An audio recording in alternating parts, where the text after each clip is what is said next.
Welcome to Psyched for You. In today's video, we're talking about something that is often overlooked but essential to living a fulfilling life: self-care. We'll explore the emotional and mental barriers that keep us from taking better care of ourselves and how to overcome them. No matter what challenges you face, self-care can be the key to meeting them. It doesn't have to be complicated. A simple deep breath or a moment of placing your hand over your heart can shift your mental and emotional state. But what stops us from engaging in self-care? Mental and emotional barriers like perfectionism, feelings of unworthiness, and harsh self-talk. These self-sabotaging thoughts convince us that we don't deserve the care we need.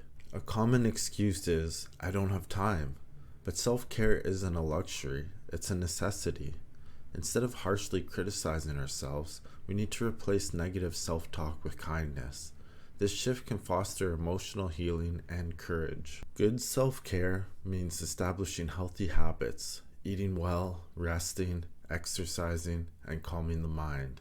These habits prepare us for life's unpredictable challenges, enabling us to grow stronger, healthier, and more resilient. Self-care also involves knowing when to say yes and when to say no.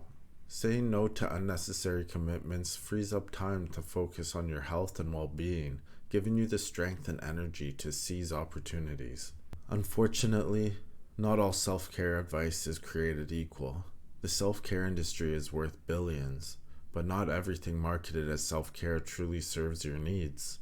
That's why we need to educate ourselves about what genuinely helps. Common barriers to self-care include fear of judgment, feelings of unworthiness, perfectionism, and the avoidance of conflict.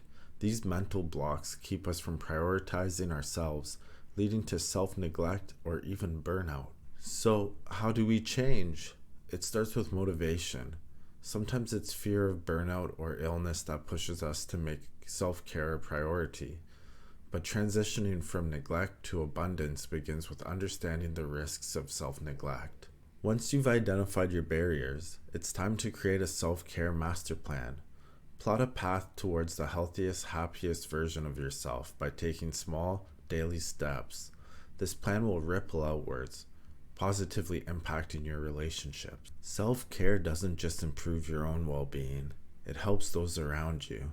By prioritizing your needs, you become a role model for health and resilience. Remember, taking care of yourself is the best investment you can make for a brighter future. If you found this video helpful, don't forget to like, comment, and subscribe to Psyched for You. Your self-care journey starts here.